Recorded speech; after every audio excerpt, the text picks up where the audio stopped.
Hi there, welcome. Thank you so much for joining us on this beautiful summer evening. I'm Kathy Gunst, the resident chef for NPR's Here and Now, author of 16 cookbooks, most recently of Rage Baking.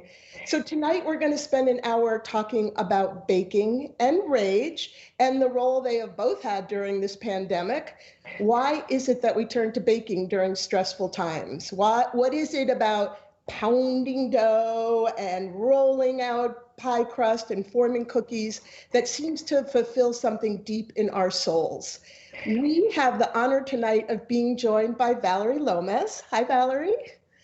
Hi. Vallery is a lawyer turned blogger and food writer, best known for winning the ABC's third season of the Great American Baking Show. She's currently writing her debut cookbook for Clarkson Potter, and she is going to cook tonight with us her incredible lemon squares.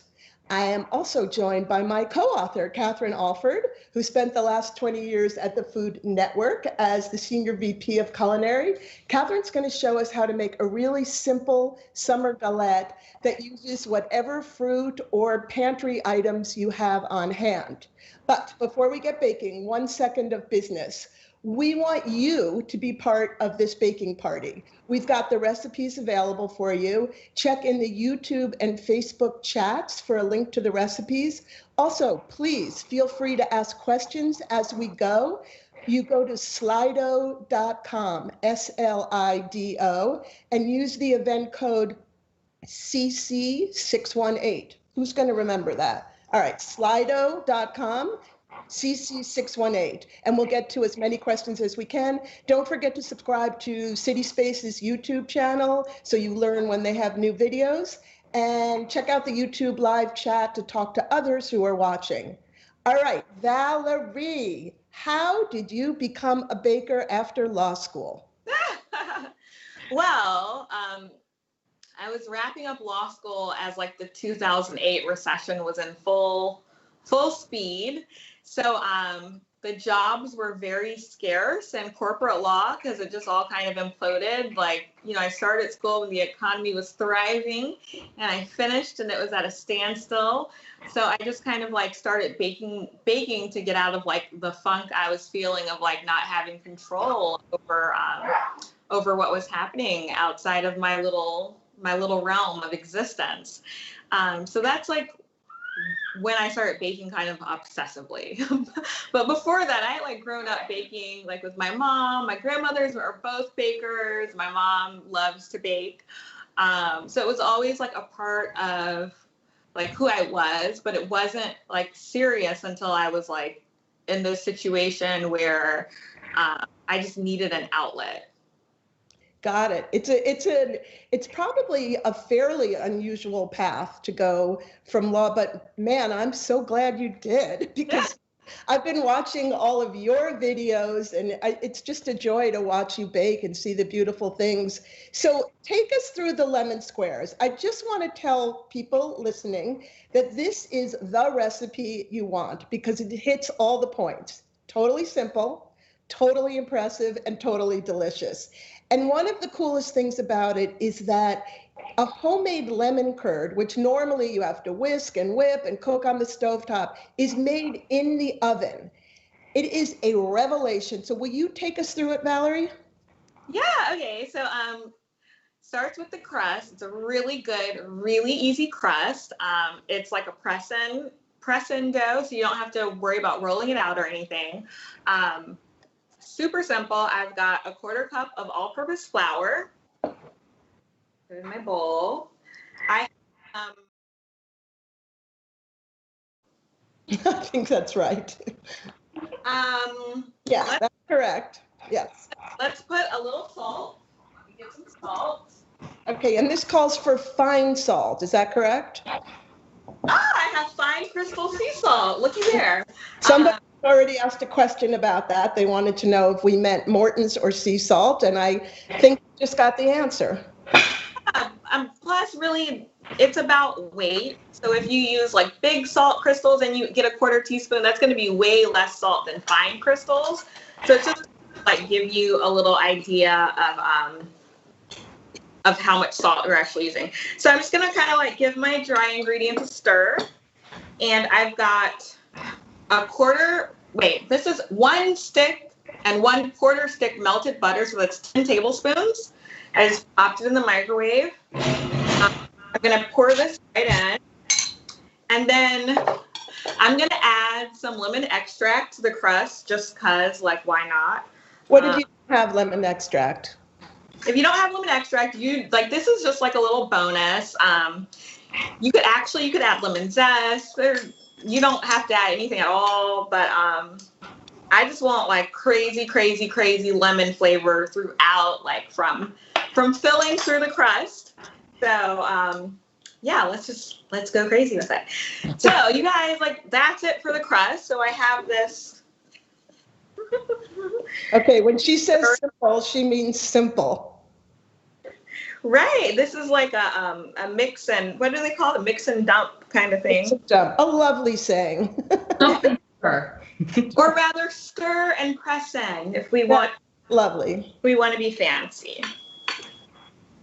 And I like to be fancy. So, okay. So there we go. It's all combined. And so I wrote this recipe for an 8-inch square pan, of which I own one, which is in the oven with lemon squares in it.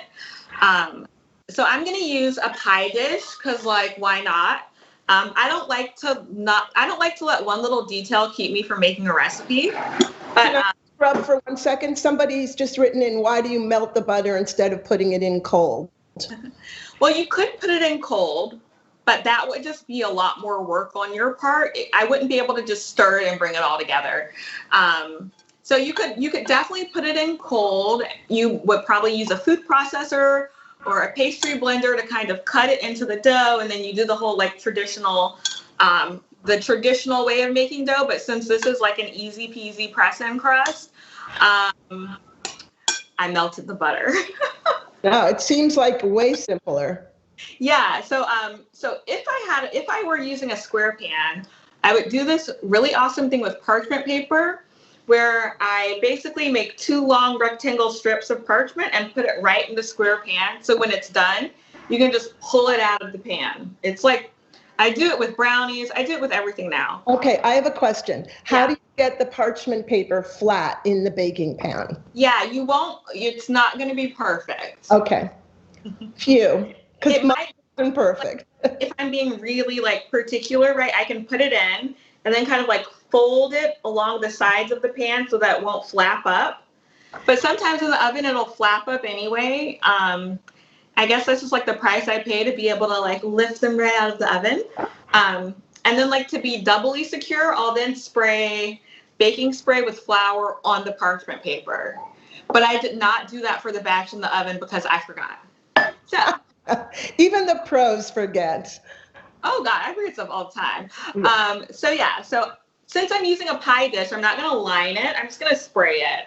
But there's so much butter in the crust that, like, it's already like buttered essentially. But and this stuff is like gold. This baking spray with flour is one of my favorite like things that just make life easier as a baker. So you're spraying the butter and the flour on, or the grease and the flour. Exactly.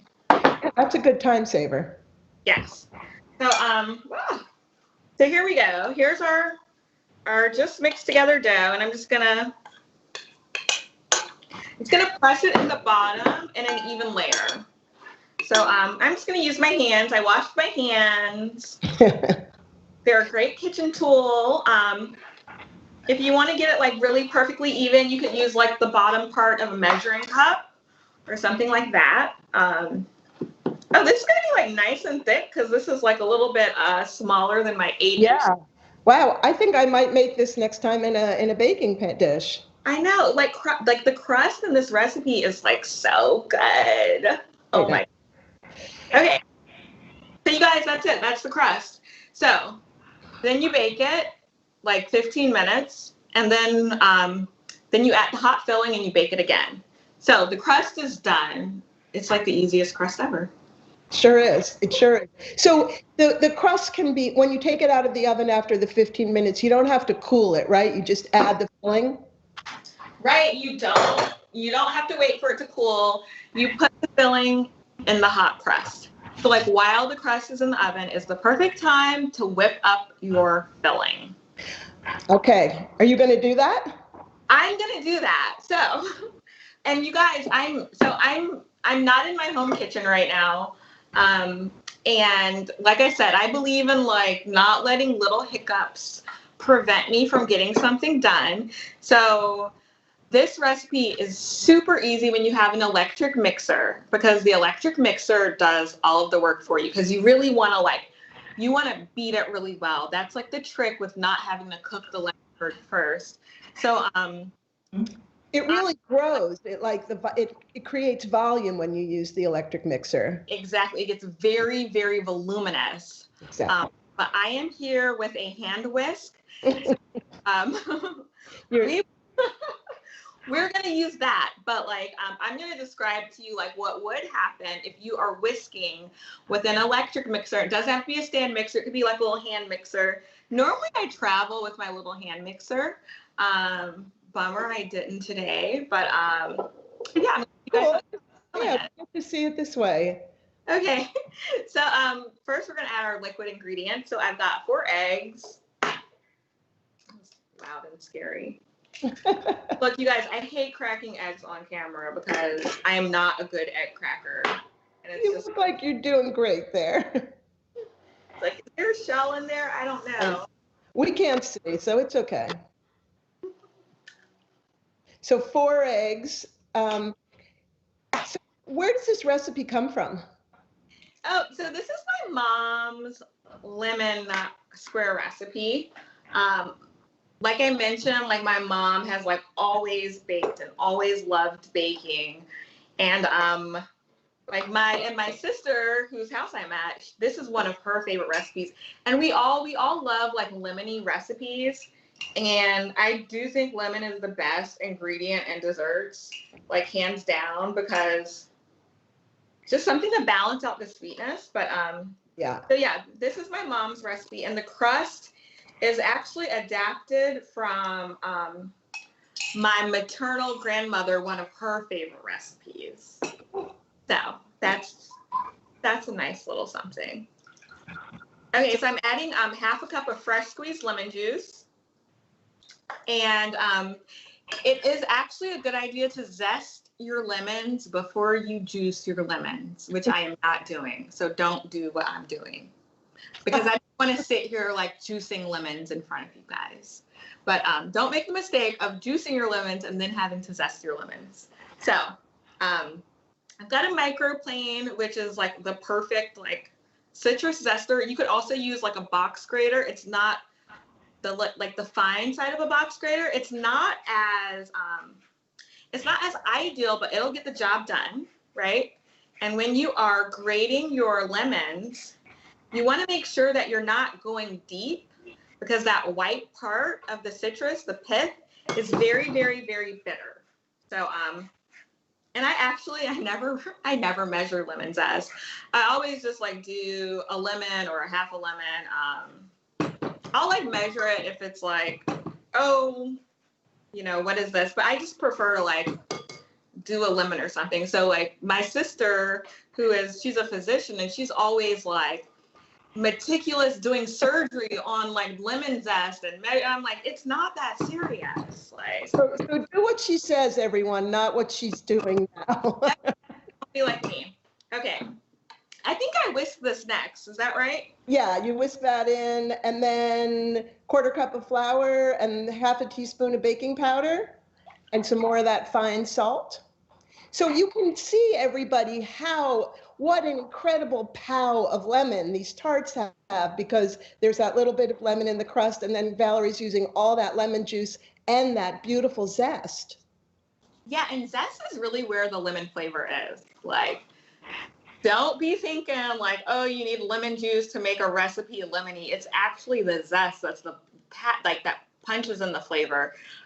It's nice that we get to use lemon juice here, but yeah. Okay, so I'm gonna add my baking powder. I'm like, I'll tell you, half a teaspoon. Okay, and we're supposed to whisk this until it like It's supposed to whisk it until it becomes voluminous. Like when I did it with the electric mixer, literally the sugar and the eggs started to double in size. Right. And get this beautiful, pale yellow color. It's such a great recipe because you can't really screw it up.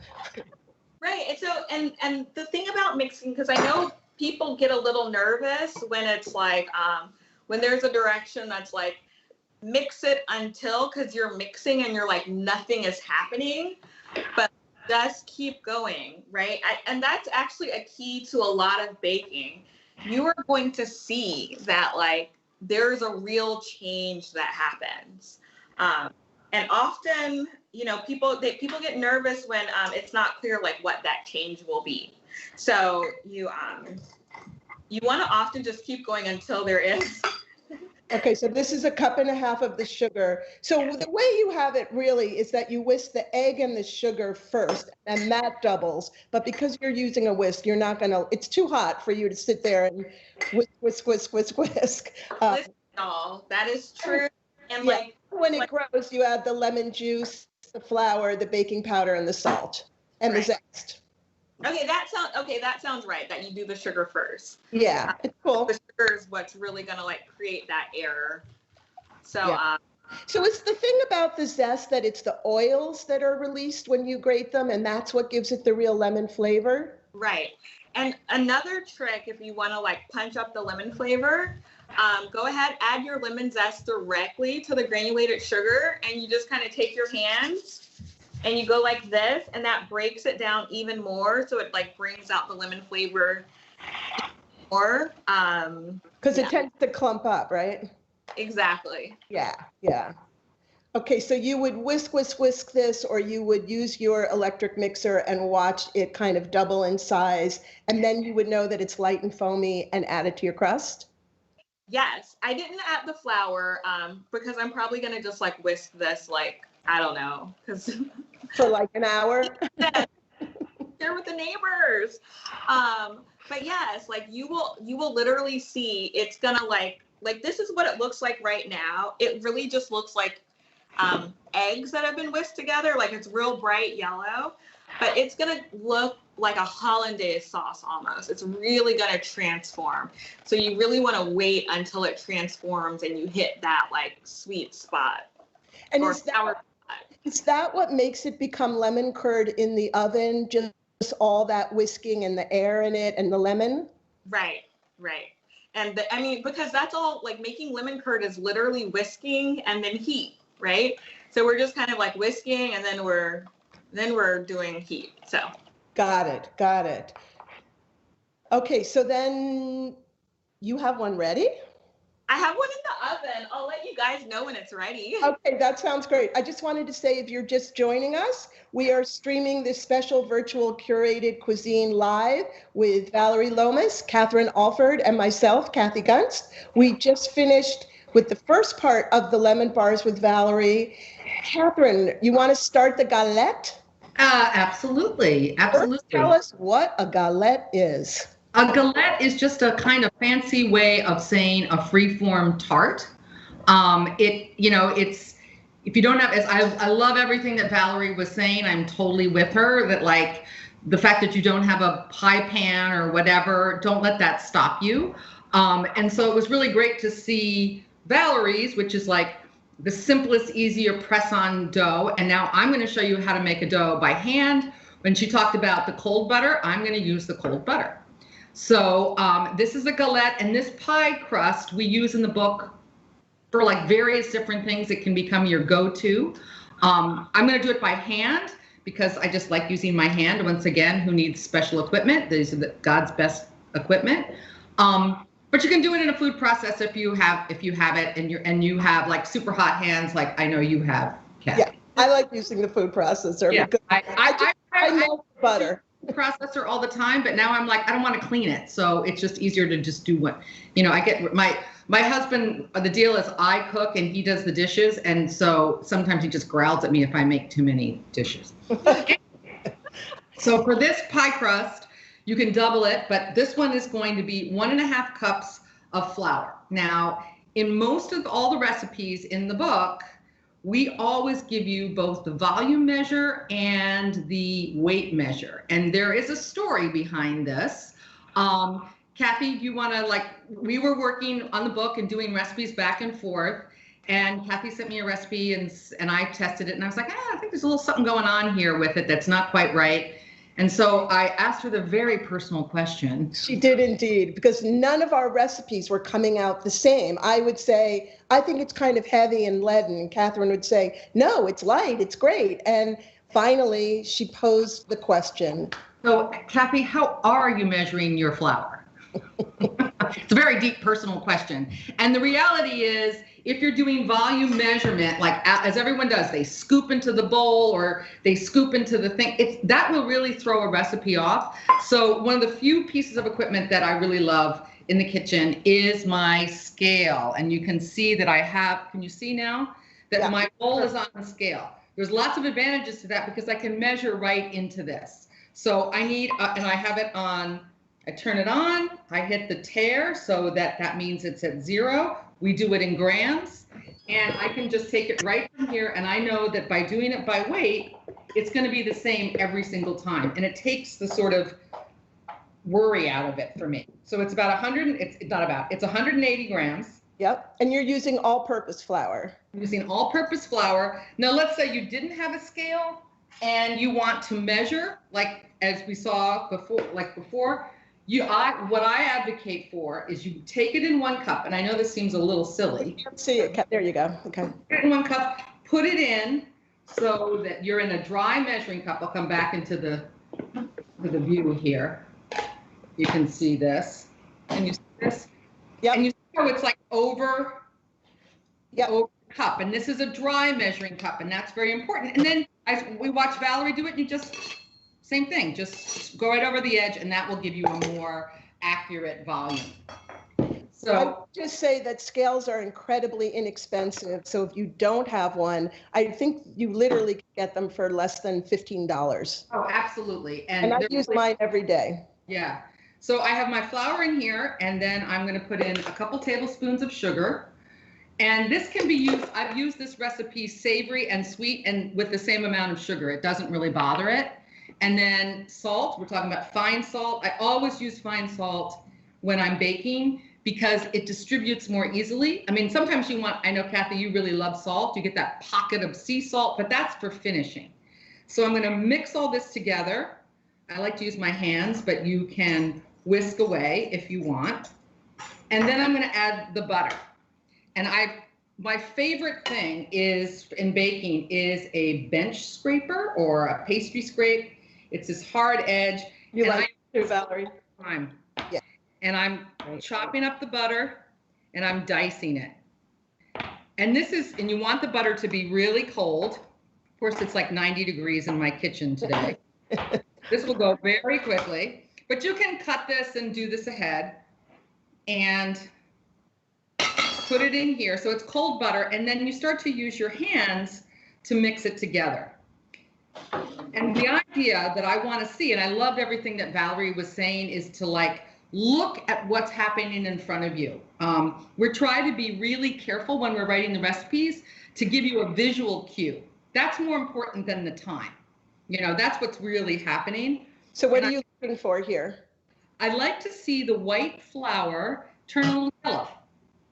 And then also the pieces of butter, some will be like the size of a lima bean and some will be, sort of powdery. But I want to see, when you start to see the flour gets a tinge of yellow, then you know that the butter is actually starting to coat the flour and the flour is coating the butter. It's a nice little symbiotic thing.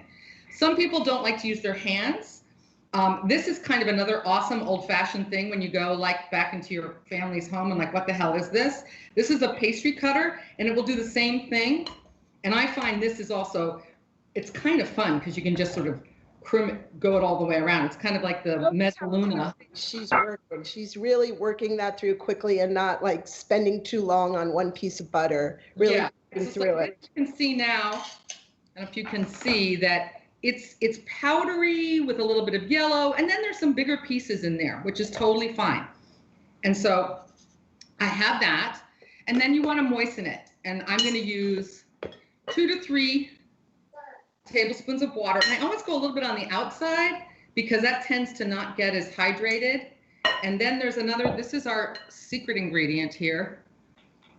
Vodka. Okay, and the whole idea is when you're making a pie dough and it's all like flaky and cutting it in, you don't want to stimulate gluten. And gluten creates this web. I have my little gluten web ball. It's like an elastic band that holds all the structure in, but that's what you want in bread. It's not what you want in pie dough. So I want to moisten it to bring it together, but not so much that it activates the gluten, and water will do that. The thing about the vodka is it moistens it without stimulating the gluten, and you don't taste it. And I have to say, when we were writing Rage Baking, I did not know this little vodka trick, and I now use it every time I make a pie crust or a galette, because I was one of these people that tended to add too much water and would get kind of overly wet, soggy dough.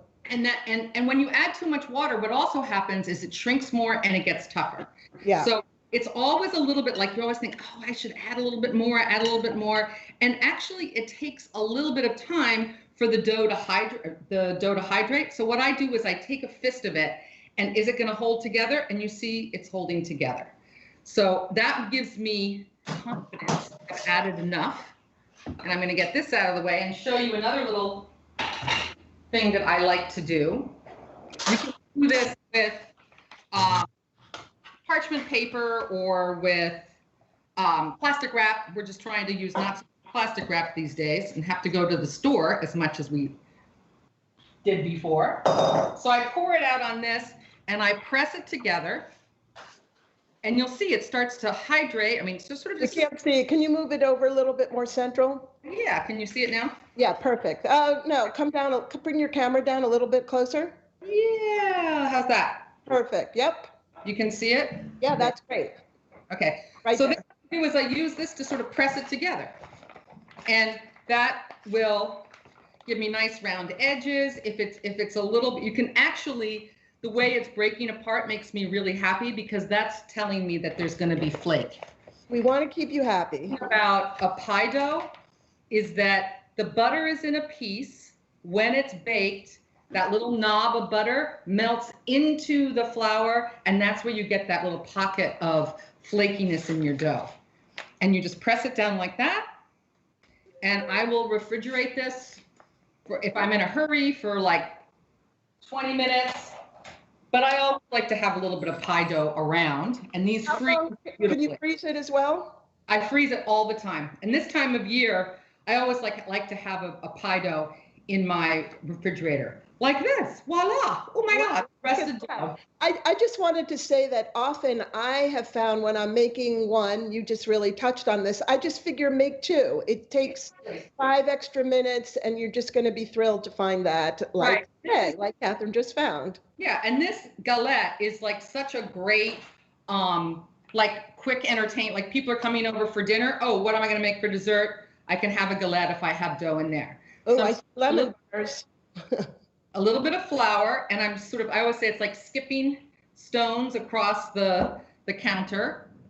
And you don't have to worry about adding too much flour, but don't dredge it so that like it's totally caked on. And this has been out for about, well, since when Vallery started, I took it out of the refrigerator. And then I go back again to my wonderful handy dandy bench scrape. And the whole key to rolling out dough is to always make sure that it comes off the counter. If it starts to stick on the counter, then you know you want to keep it fluid and turning around. I find it so relaxing watching people roll out dough. Oh my gosh. Really, like, it just lulls me into this zen. It's very zen, and the whole thing is you want to go right to the edge and then stop. Don't go over the edge because then it will stick.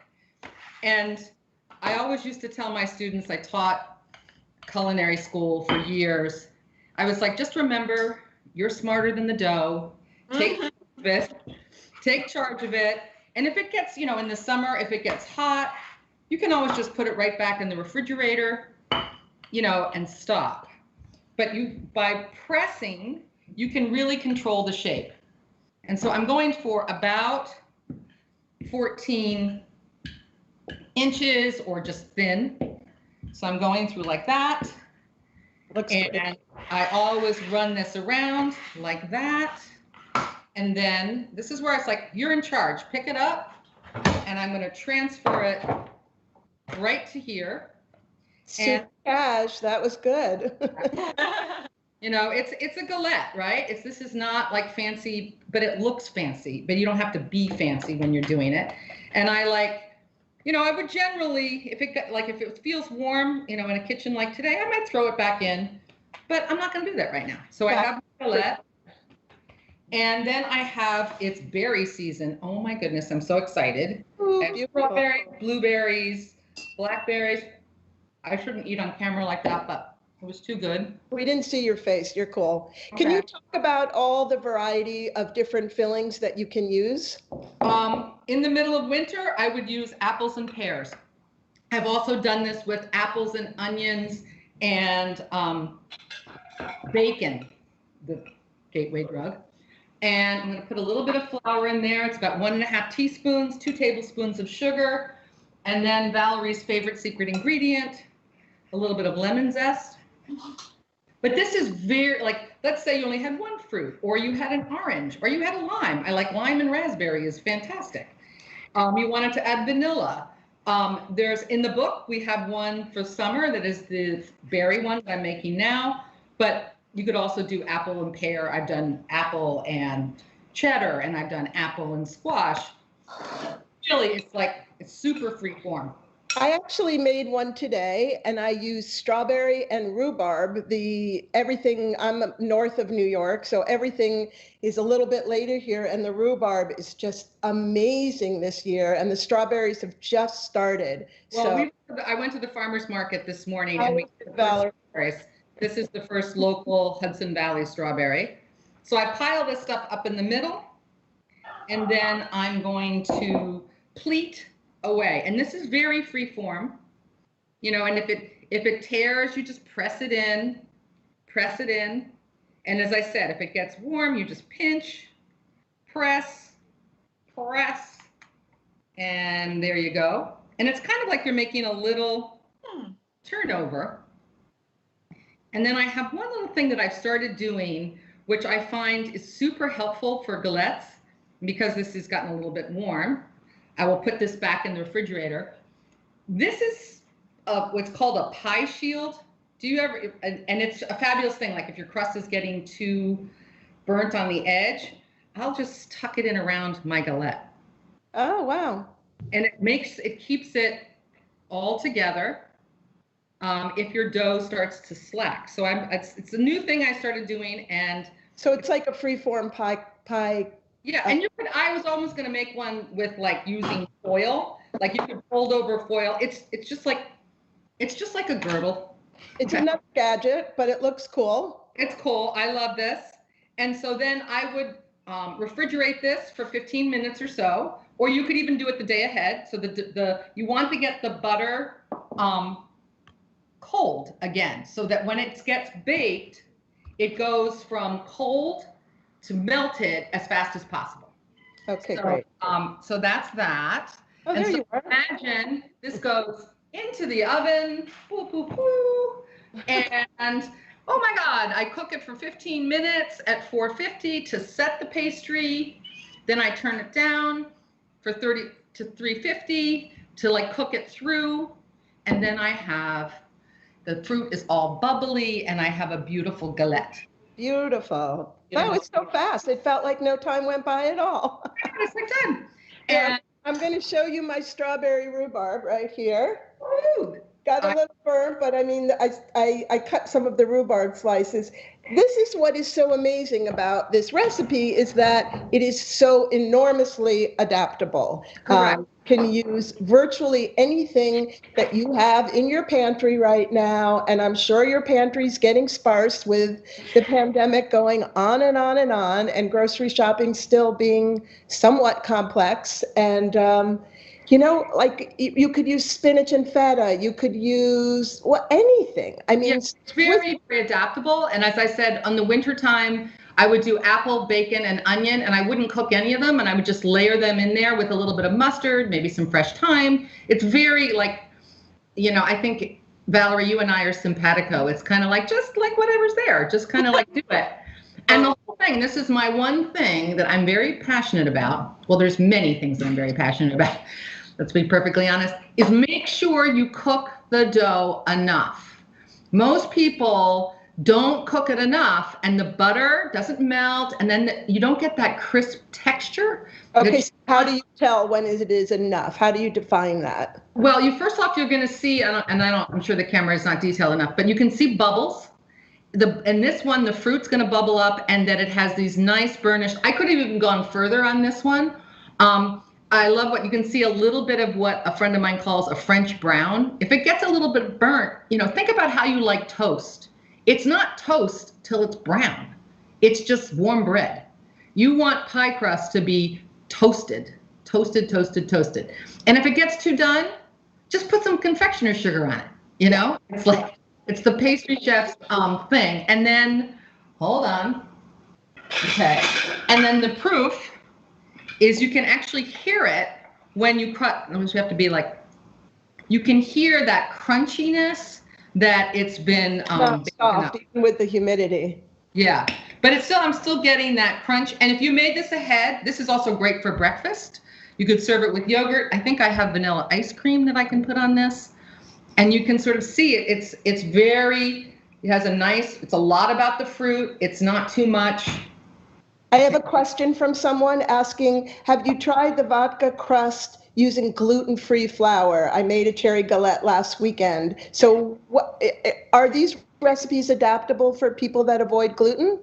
You would need a gluten-free pie crust. And I am going to plug someone else's book because I just made the Pie Lady. If everyone is this wonderful woman in the Pacific Northwest who is an incredible pie maker. I mean, she's made her reputation on it, and she is gluten-free. And she has a gluten-free pie book, and I've done her crust, and it's fantastic. So Valerie, tell us what happened. I saw you've already had your little pre-dinner snack here. How do you know when the lemon squares are done?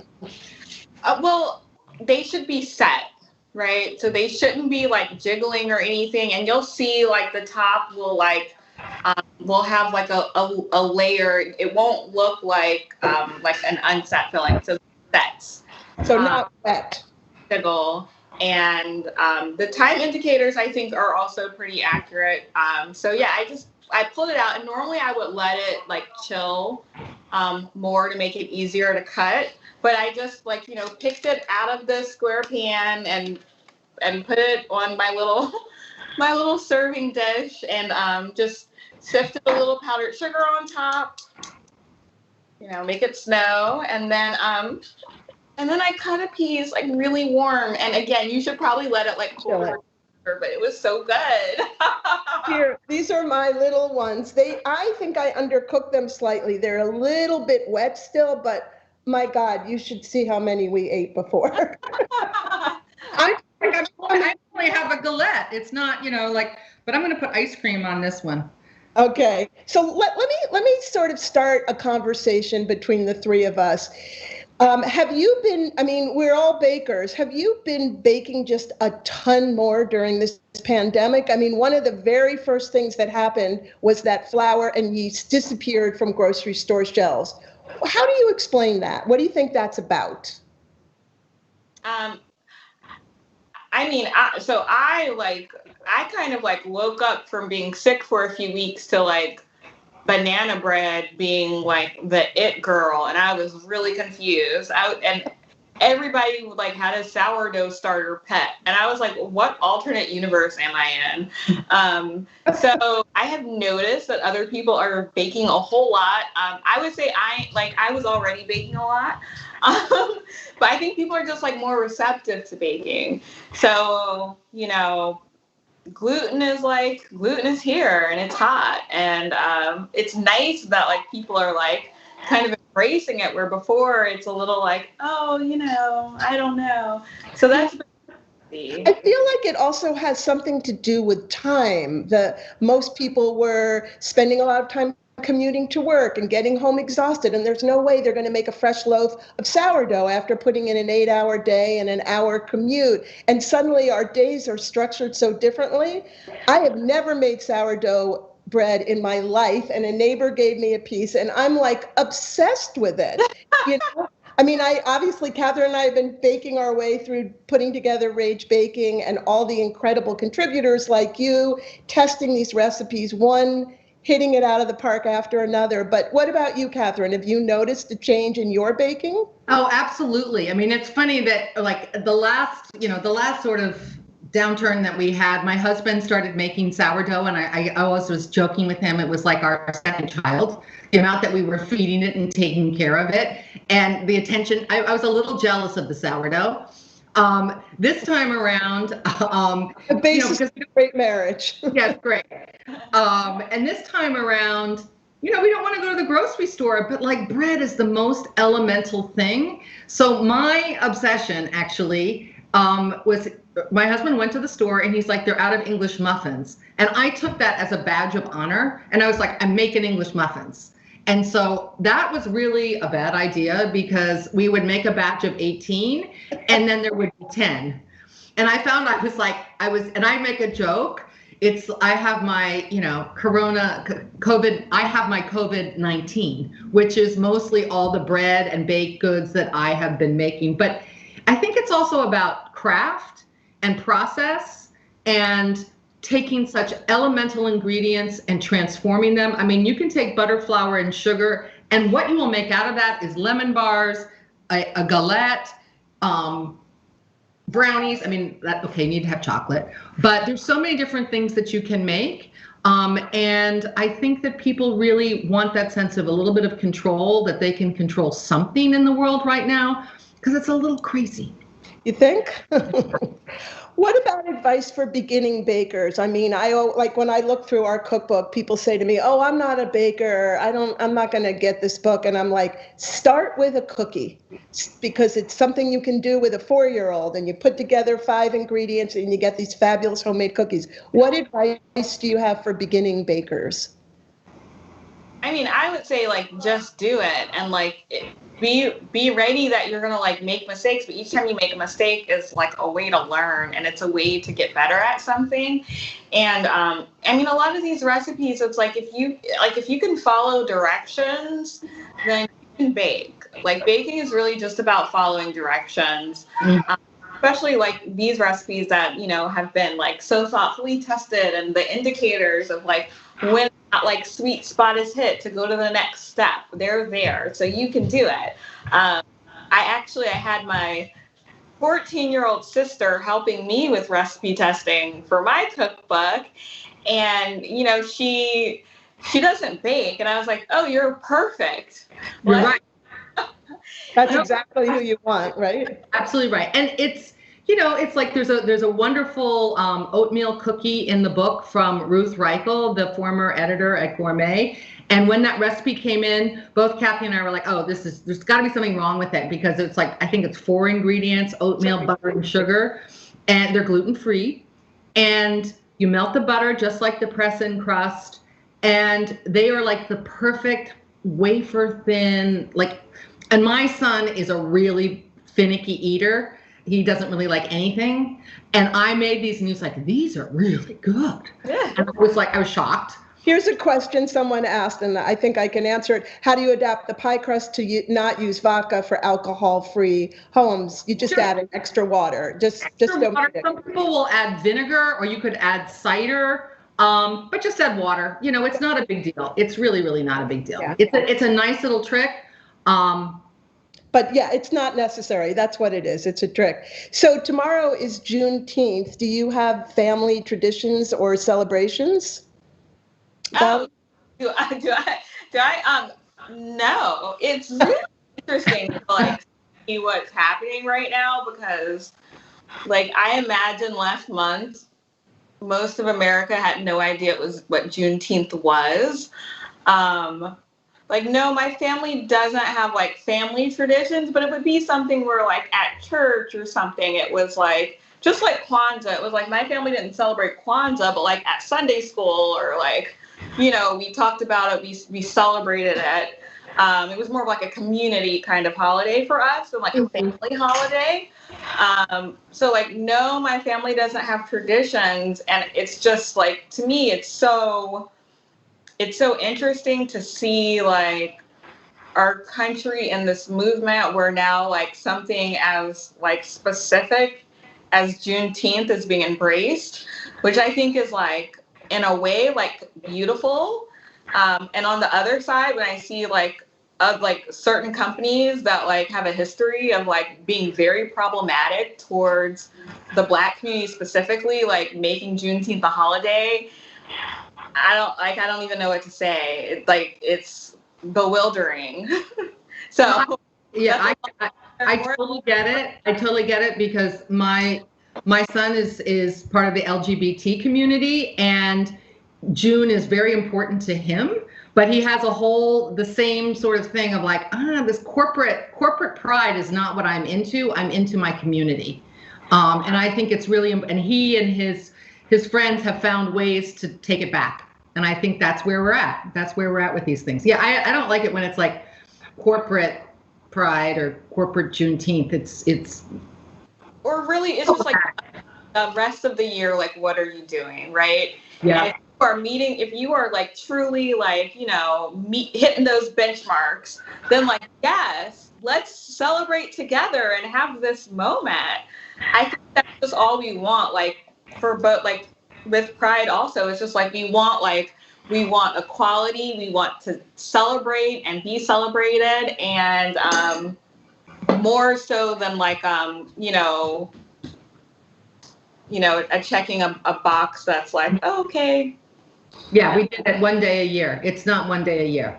Yeah, that's what, you know when there's like Women's History Month or Black Pride Month, it's like, why do we have to have just a month? We don't have White Man Month, that's for sure. I think it's all the rest of the year. So one of the messages of Rage Baking. Sorry. No problem. It's real.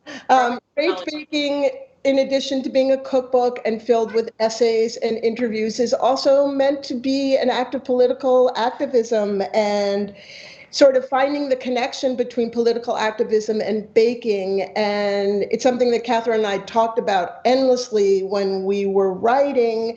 And one of the things that we decided to do was to give some of the royalties to Emily's List, which supports women candidates. And they're just doing amazing work during this election year. But I just wondered, how do you feel a connection to is baking a political statement for you ever?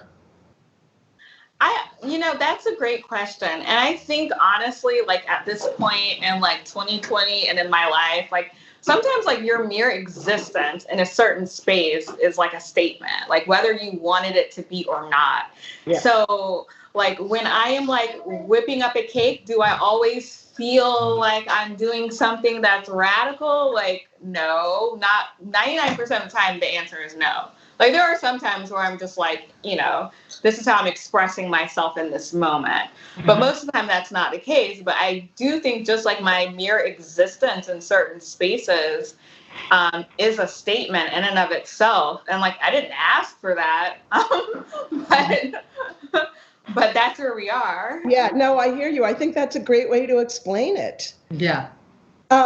So I think if anyone has a last minute question, let us know, because those lemon squares are calling to me and that crostata is calling to me. We're happy to take your questions. We are big believers in independent bookstores.